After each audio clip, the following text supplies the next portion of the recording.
Hola chicos, en este vídeo tutorial os vamos a enseñar cómo descargar e instalar Eclipse con el Android SDK ya empaquetado y ponerlo a funcionar correctamente en cualquier sistema operativo. Realmente os lo vamos a enseñar en Windows, pero cualquiera de los sistemas operativos el funcionamiento e instalación es el mismo.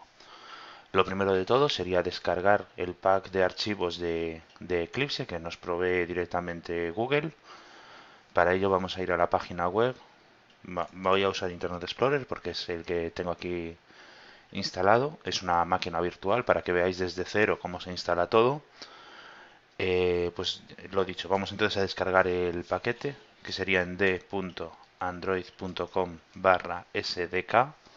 Ya lo tengo ahí porque he estado haciendo antes una comprobación. Accedemos a la página. Ya os comento que se ve mal por lo mismo, porque es una versión distinta una versión de Internet Explorer bastante vieja, por eso se ve distinto.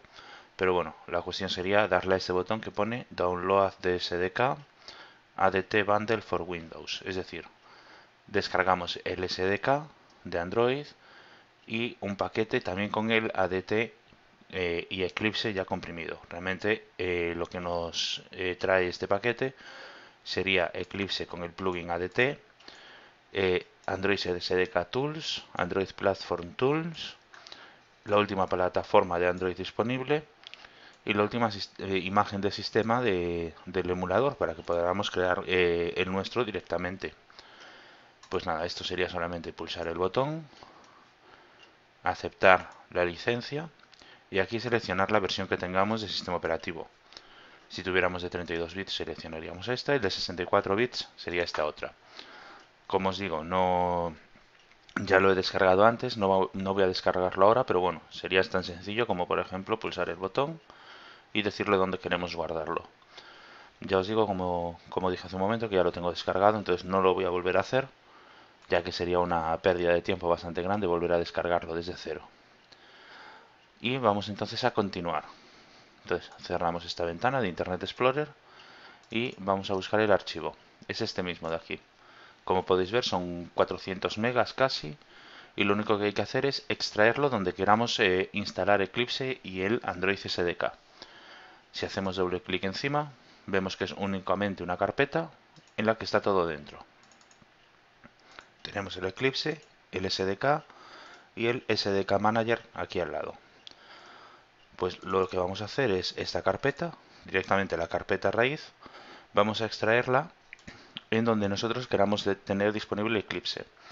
Por norma general se suele seleccionar C para evitar problemas pues con rutas largas o que tengan algún espacio. Entonces yo, como he dicho, vamos a instalarlo directamente en disco local C. Pulsamos aceptar y esperamos a que se descomprima por completo el archivo. Ya os digo, son 400 megas, pero bueno, lo que va a tardar más siempre es la descarga. Lo que es la descompresión del archivo suele ser bastante rápida. Vamos a esperar a que se complete y pasaríamos al siguiente paso, que sería descargar el JDK, el Java Development Kit, es decir, kit de desarrollo para Java. Es un paquete obligatorio para que Eclipse funcione y nos permita compilar aplicaciones para Android, perdón. Vamos a esperar a que termine, ya os digo, es un poquito grande el paquete porque ya nos descarga imágenes de sistema de Android, pero nos evita el tener que descargarlas nosotros a mayores. Así que vamos a esperar.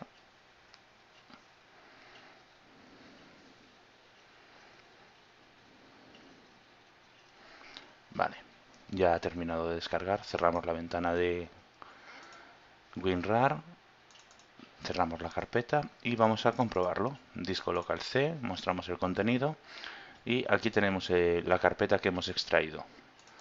La abrimos, vemos que tenemos aquí el SDK Manager y dos carpetas, Eclipse y SDK. Dentro de Eclipse vamos a necesitar que es el acceso a la aplicación. Vamos entonces a descargar el JDK, como indiqué hace un momento. para continuar con las pruebas y poder verificar que Eclipse funciona. Para instalar el JDK lo que tenemos que hacer es ir a la página de Java y descargarlo. La ruta directamente no la recuerdo, entonces lo que vamos a hacer es usar el buscador de Google. Entonces lo que vamos a buscar sería JDK espacio 6. El 6, la versión 6, es la recomendada por Google directamente. Existe la versión 7, pero no está 100% soportada en Android. Entonces aquí en la versión 6, que es la que hemos localizado, es esta URL que tenemos aquí arriba, como podéis ver bastante compleja. ¿Vale? Está cargando aún, quedan un par de elementos.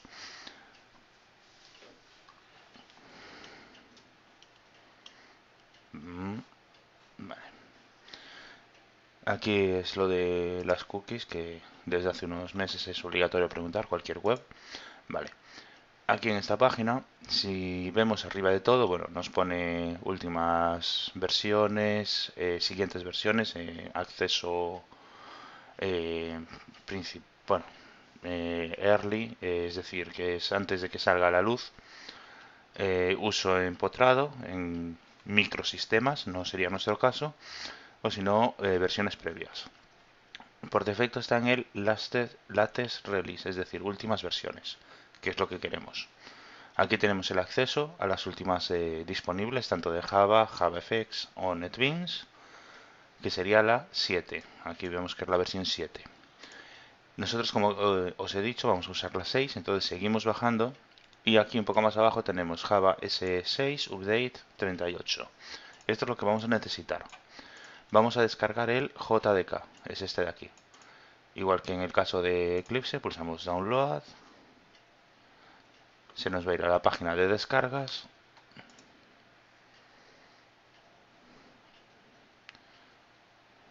Está en ello. Ya os digo, esto es culpa de que estoy usando Internet Explorer. En vuestro equipo no vais a tener estos problemas. Se va a mostrar en el momento. Vale, lo mismo de siempre. Aceptamos las cookies. Y bien, aquí en esta ventana tenemos que aceptar la licencia. Vemos ya que nos pone que está aceptada, que gracias, nos da las gracias por aceptarla. Y aquí seleccionamos la versión de sistema operativo que tengamos. Todo esto va a depender de si tenemos Windows de 32 bits, que sería el x86, o de 64 bits, que sería el x64. Si tenemos Linux, pues sería x86 para el de 32 bits. Vemos que tenemos dos opciones. Una es un RPM, que es un instalador de una de las distribuciones de Linux, y otra sin ser RPM, es decir, para el resto de distribuciones. Y bueno, si tenemos alguno más, algún sistema operativo instalado que sea Solaris, que es donde queremos instalarlo, pues nada, sería cuestión de descargar el adecuado para nuestra versión de sistema operativo. Como os dije, en este caso es un Windows de 32 bits, tendríamos que instalar este, el x86, sería esta opción. Yo ya lo he descargado antes, así que no es necesario volver a descargarlo, voy a cancelarlo. Y vamos a instalarlo. Cerramos aquí, vamos a mis documentos y aquí tenemos el instalador. Esto es el archivo que se descarga de la web directamente. Hacemos doble clic, ¿vale? Ejecutamos el archivo y pulsamos siguiente. Vemos aquí que nos pregunta qué es lo que queremos instalar, si solo las herramientas de desarrollo, código fuente, el JRE, es decir, la máquina virtual de Java, o la base de datos de Java. Es una base de datos especial, no vamos a usarla realmente, pero bueno, por defecto, que es decir, todos instalados, sería lo normal. Pulsaríamos siguiente directamente y solamente nos quedaría esperar a que se instale. No debería tardar mucho, ya os digo, estos solamente son como el código fuente. Nos pregunta dónde queremos instalarlo. La ruta por defecto también es correcta, pulsamos siguiente. Ahora mismo se está extrayendo el paquete e instalando. Con esto ya estaría. Como podéis ver es muy rápido. Finalizamos. Vale, nos ha creado este fichero temporal que nos va a dar igual y nos abre una página web dándonos las gracias y pidiéndonos que nos registremos en Oracle. No vamos a hacerlo. Esta alerta de seguridad es de la web, vamos a darle que sí, que queremos continuar. Esto es porque usa datos cifrados, pero bueno, ya digo, no vamos a registrarlos en la web, ya que no es necesario. Cerramos la ventana y también cerramos la carpeta de descargas. Y vamos a probar si Eclipse funciona con esta configuración o no. Ya os digo que puede ser que no funcione, dependiendo un poco de la versión de Windows que tengamos y de los permisos que pida para instalar los distintos componentes. Como os dije, vamos a ir a donde tenemos el Eclipse descargado y vamos a crear un acceso directo en el escritorio. Para ello es muy sencillo. En el que pone Eclipse, en el ejecutable de Eclipse, pulsamos botón derecho, enviar a, escritorio, crear acceso directo. Lo seleccionamos y como podéis ver aquí ya nos está creando el acceso directo a Eclipse. Esta ventana entonces ya la podemos cerrar y vamos a ejecutar Eclipse. Doble clic en el acceso directo, nos pone aquí el splash y nos pregunta dónde queremos el workspace, es decir, la carpeta de trabajo. Por defecto siempre nos va a poner esta, es decir, la carpeta del usuario en el sistema, y nos va a crear una propia que se llama workspace. Vamos a darla por válida, no vamos a cambiarla y pulsamos OK. Pulsamos OK, ahora mismo está arrancando Eclipse y ahora aquí esta ventana que nos aparece de Contribute Usage Statistic, es decir, contribuir a las estadísticas de uso, se refiere a Android. Podéis decirle que sí o que no. Da igual, no va a influir en el uso que hagáis del sistema. Vamos a dejarlo en que sí y vamos a pulsar Finish. Con esto ya estaríamos. Ya vemos aquí que tenemos una ventana que se llama Java ADT con una pantalla de bienvenida de Welcome de Android. Vamos a cerrar esta ventana, ya os digo, podéis verla, os dice cómo crear un nuevo proyecto de Android, tanto si aparece directamente como si no os aparece en File New, aquí ya nos aparece, pero pudiera ser que no apareciera, tendríamos que ir a Other y desde Other seleccionar el de Android. Vamos a cerrar esta ventana, esta pestaña, y ya nos aparece Eclipse directamente en la perspectiva de Java, que es la perspectiva de uso común para programar. Ahora os explico un poco cómo funcionan todas las perspectivas, pero lo primero de todo os voy a explicar si no se llegara a ejecutar Eclipse, que os diera algún error referente al Java, al JDK, tendréis que hacer lo siguiente. Yo esta ventana la voy a cerrar de Eclipse y os voy a enseñar cómo configurar el JDK para que Eclipse pueda localizarlo. Esto normalmente lo haréis si cambiáis la ruta de instalación del JDK o si, como dije antes, la versión de Windows que estáis usando o Linux, la versión que estáis usando es muy restrictiva en cuanto a los cambios del sistema. Entonces tendríais que hacer un pequeño cambio para permitirle la localización del JDK. Para ello vamos a localizar la carpeta donde se ha instalado el JDK. Siempre es en mi PC, C, archivos de programa, aquí vamos a mostrar el componente, y dentro de archivos de programa en Java. Veremos aquí que tenemos el JDK y el JRE. Como os dije antes, el JRE es la máquina virtual para ejecutar aplicaciones, no sirve para desarrollar. Tendríamos que ir al JDK. Abrimos la carpeta y vemos aquí esta que pone bin, es decir, los binarios, son los ejecutables de Java, que es donde están todos los archivos de Java que podemos llegar a usar. Esta es la ruta que vamos a usar, la ruta que nos interesa. Si pulsamos aquí en carpetas, la vemos aquí, disco local C, archivos de programa, Java, JDK 16038, bin. Como es muy difícil escribirlo a mano, podríamos coger y empezar a escribir en un bloc de notas o en algún otro sistema o en algún otro programa de edición de texto. Lo que vamos a hacer es copiar la ruta. En cualquiera de los archivos que hay en esta carpeta, vamos a pulsar botón derecho, propiedades. Y en ubicación nos está poniendo la ruta. Sencillamente la copiamos. Todo lo que aparece aquí, lo seleccionamos, botón derecho, copiar. Si tuvierais Windows 7 o Windows Vista, aquí arriba ya os pone un cuadro de texto con la ruta.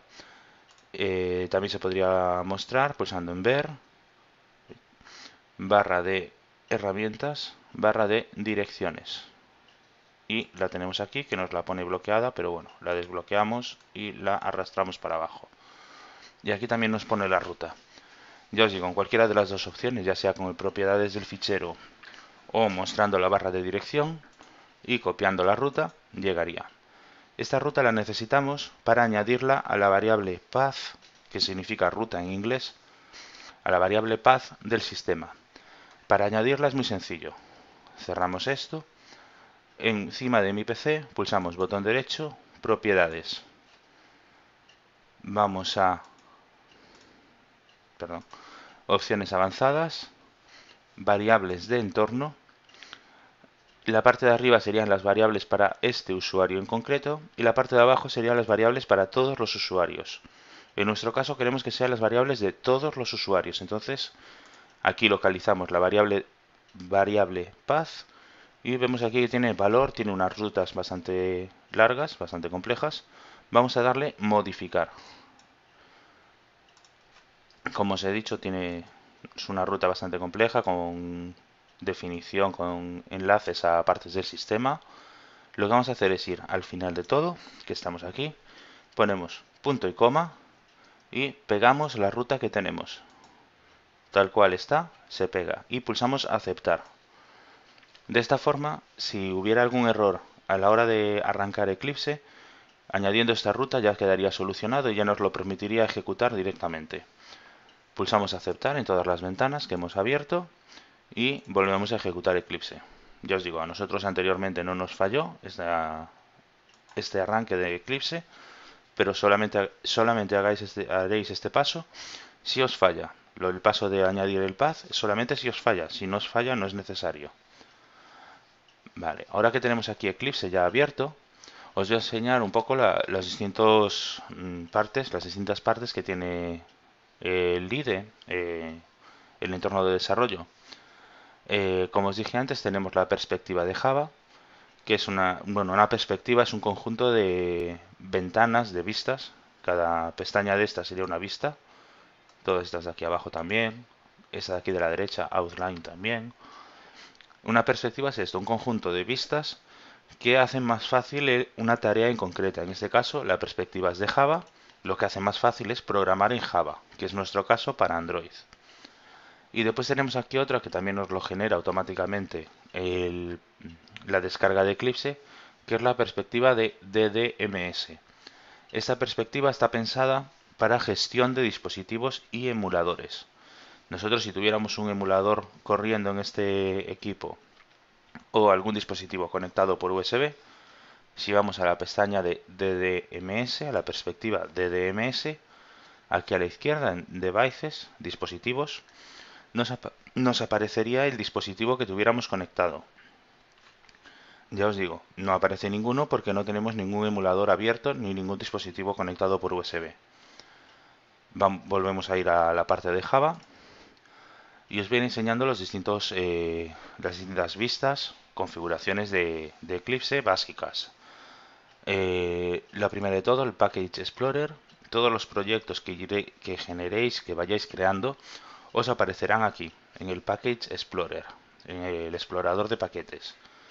Ya os digo que de primeras no aparece ninguno porque tenéis un workspace, un espacio de trabajo en blanco.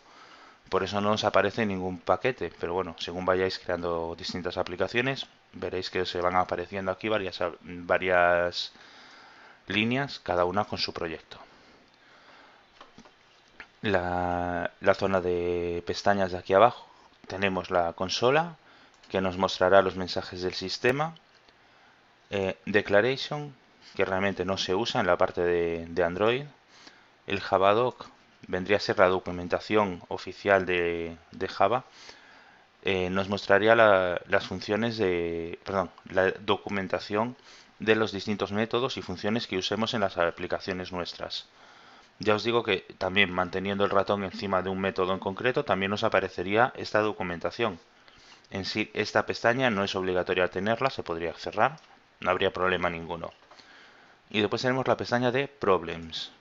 Siempre que nuestra aplicación tenga algún fallo de compilación, es decir, algún fallo que el propio Eclipse detecte que no va a funcionar, ya nos los mostrará aquí. Nos mostrará en rojo los errores y en amarillo los avisos, los warning. Estos avisos no quiere decir que tengáis algo erróneo en vuestro proyecto, sino que tenéis que revisar porque esa línea o ese comando que nos va a indicar puede producir errores, que no quiere decir que los vaya a generar, porque pueden ser errores de rendimiento únicamente.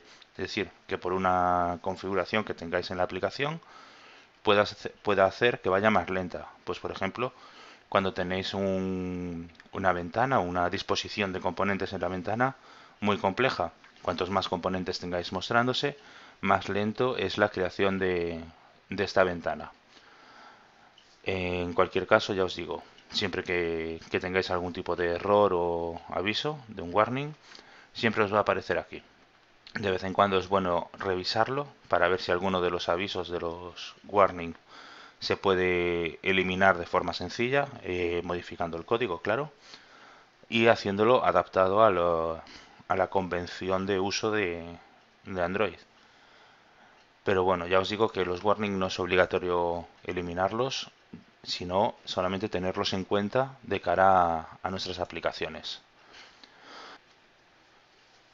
Y vamos entonces a seguir mostrando las distintas vistas y distintos componentes de Eclipse que os van a ayudar en el desarrollo de vuestras aplicaciones. Vamos a ir de nuevo a la vista de DDMS. Vamos a explicar los componentes que aparecen aquí. Vale. Como os había dicho, la pestaña Devices es donde os van a aparecer los distintos dispositivos que tengáis conectados, tanto emuladores como dispositivos físicos. Aquí abajo tenemos la pestaña, la vista de Logcat. El Logcat es la consola interna de Android. Cualquier error o mensaje de las aplicaciones se os va a mostrar aquí. Si lo expandimos, cuando tengamos algún tipo de error, nos va a ir poniendo aquí los errores, mensajes. Aquí en texto nos pone el mensaje de error. En application, pues la aplicación que nos da el error. Y en time, la hora a la que nos dio el error, es decir, la fecha y hora. Y en el nivel, lo que nos va a indicar sería si es un error, un mensaje de información, un warning. Será una letra, pues siempre es la inicial. En errors es la E, el warning es la W, mensaje de información es la I.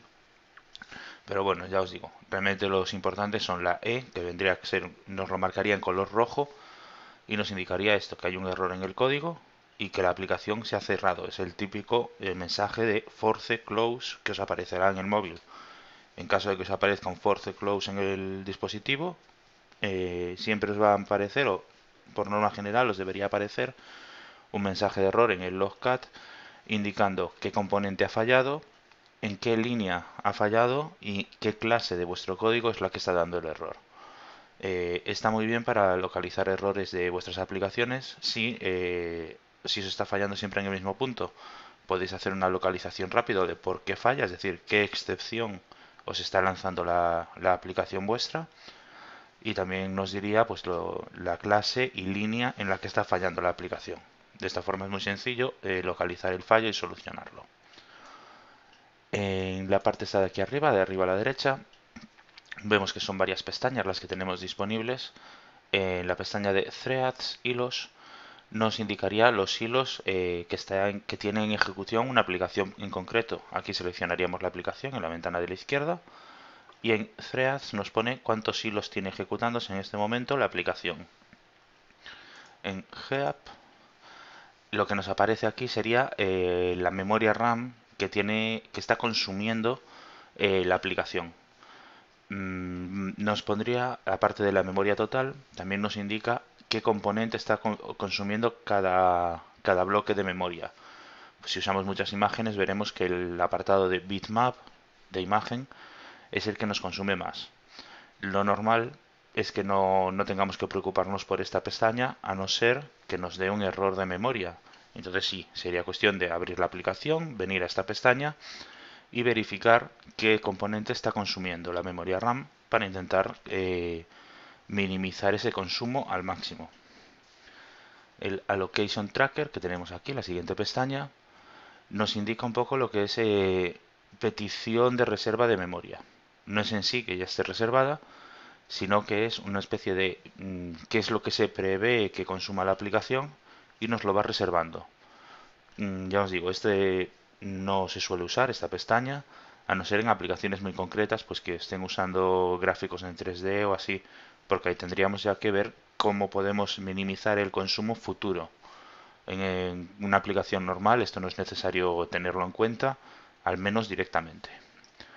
En Network Statistics, pues bueno, como dice el nombre, estadísticas de red, lo que nos dice es la cantidad de datos consumidos por nuestra aplicación, tanto en descarga como en subida.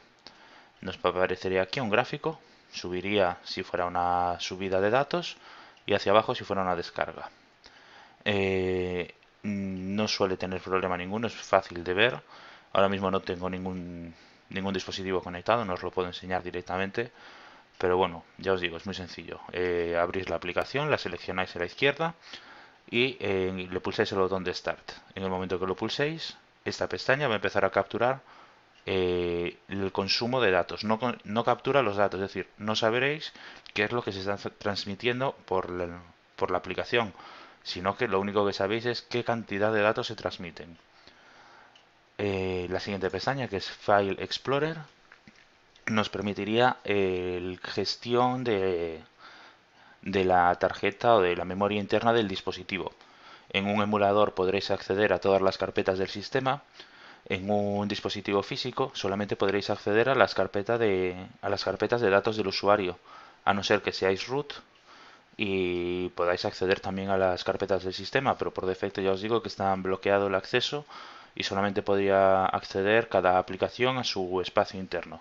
Desde esta pestaña no podréis acceder, pues por ejemplo, a las bases de datos de vuestra aplicación directamente. En la pestaña de Emulator Control tenemos una serie de pruebas que podemos hacer sobre los distintos parámetros del emulador, como si se tratara de un dispositivo físico normal. Pues por ejemplo, cambiar la velocidad de conexión, si tiene mucha latencia, es decir, si es lenta, qué velocidad tiene en caso de voz o en caso de datos, pues podríamos poner, por ejemplo, poner que la voz tiene muy mala calidad y que los datos también van muy lento. Esto haría que nuestro emulador se comportara de forma adecuada a la configuración que nosotros pongamos aquí. En el caso de Telephony Actions, podemos simular que le entra un mensaje o una llamada al dispositivo. Introduciríamos aquí el número de que está llamando o que está enviando el mensaje, aquí el texto y ya sería cuestión de darle al botón de call, llamar o hang up, perdón, colgar, descolgar, perdón. Si bajamos un poco, veremos que entramos en la parte de Location Controls, son controles de localización, ya entraríamos en la parte de GPS, podríamos directamente introducir una localización, la latitud y la longitud, pulsamos el botón Send y en el emulador le estaríamos diciendo al sistema como si el GPS estuviera dándole esa posición, esas coordenadas. También podríamos, aparte de cargarlos uno a uno los puntos, podríamos usar GPX, que es un estándar referente a datos de GPS, y KML, que es del formato que usa Google, pues por ejemplo en Google Earth o Google Maps para los mapas personalizados. Ambos formatos, GPX y KML, tienen un conjunto de posiciones y lo que sería es como si fuera una ruta a través de estos distintos puntos, con lo que nuestro dispositivo pues también iría punto a punto revisando cada uno de los pasos de la latitud y longitud que tengamos en el archivo. En caso de que nos aparezca en la parte superior las distintas pestañas de las perspectivas, pulsaríamos aquí en el botón Open Perspective. Si no nos aparece aquí directamente, pulsaríamos en Other y aquí vemos ya las que tenemos disponibles. Otra de las que vais a llegar a usar sería la de Debug, que la usaréis cuando queráis debuguear, es decir, ir paso por paso en la ejecución de la aplicación. Pues por ejemplo, que os está dando algún error y no sabéis muy bien cómo controlarlo o por qué os lo está dando, se pondría un punto de interrupción en la aplicación y se entraría en modo de debug para poder ir paso a paso con la ejecución de la aplicación y ver por qué nos falla y cómo solucionarlo. Para abrirla, pues nada, solo la seleccionamos y pulsamos en OK. Eclipse ya nos genera las vistas adecuadas a cada perspectiva. En este caso, como veis, también tenemos aquí el Logcat abajo a la derecha. Aquí en la parte de la izquierda tenemos la consola de errores de sistema y un par de pestañas más, pues por ejemplo con los errores de la aplicación, los distintos ejecutables que tenemos si fuera un proyecto de Java. En uno de Android esta pestaña no se va a usar. Y las distintas tareas que tenemos pendientes por completar. Las tareas se asignan en base a comentarios con un formato específico. Pues por ejemplo el típico que nos añade directamente Eclipse es el to do, es decir, cosas por hacer, y ya nos lo indicaría aquí en qué recurso, es decir, en qué clase tenemos este comentario, cuál es la ruta y si tenemos algún tipo de mensaje de texto asociado a esa etiqueta. De esta forma es muy sencillo pues ir a un punto concreto del código y modificar lo que falte por modificar y continuar con el desarrollo de la aplicación. Este cuadro de aquí centrado, no tenemos nada abierto, aquí es donde nos aparecería la clase nuestra de nuestra aplicación en la que hemos puesto el punto de control, punto de parada. En el momento que se quede parada la aplicación nuestra en un punto, nos abrirá aquí directamente la clase en donde está parada para poder revisar los distintos valores de las variables y el código de la clase en concreto. En la ventana esa de Outline sería igual que la que nos aparece en Java. Si recordamos aquí a la derecha también tenemos Outline. Y aquí lo que nos aparece es una estructura de los métodos que tenemos en la clase que tenemos visible. Pues si esta clase tiene una estructura de varios métodos anidados y demás, pues aquí nos aparecerían las distintas cabeceras de los métodos. De forma fácil, de forma rápida, podemos ver qué métodos tiene cada clase y qué parámetros acepta. En este de aquí, en esta ventana de aquí a la izquierda, que pone debug, nos mostraría cuántos hilos tenemos abiertos en la aplicación y en qué clase se está ejecutando en estos momentos. Es una buena opción para ver cuál es la estructura de la aplicación, el paso a paso de cómo se ha ido generando una clase concreta hasta llegar al punto donde nos encontramos ahora mismo. Directamente no se suele usar, es decir, no solemos tenerlo en cuenta para desarrollar, para debuguear, perdón, una aplicación, en qué punto se encuentra o qué pasos ha seguido, pero sí está bien saberlo, pues por si en algún momento lo necesitamos ver. Aquí nos aparecería directamente la aplicación en el punto en el que se encuentra. En esta ventana de aquí, en esta pestaña de aquí de la derecha, donde aparece variables, nos pondría todas las variables de la clase que tenemos visibles desde donde está el código, es decir, aquellas variables que sean globales o las variables propias del método en el que nos encontremos, y nos pondría su valor, es decir, podríamos ver rápidamente qué valor tiene cada variable de la aplicación en un momento dado. No sería necesario escribirlo en el logcat ni mostrarlo con un mensaje por pantalla. Y en breakpoints nos mostraría un listado con todos los puntos de interrupción de la aplicación. No es necesario el tenerlos en cuenta directamente.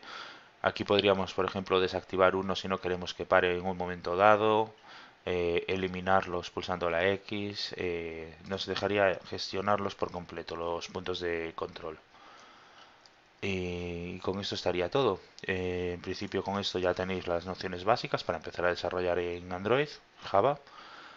Y ya os digo, seguiremos subiendo tutoriales poco a poco con distintos parámetros y con distintos pasos del curso de desarrollo Android de Excitae.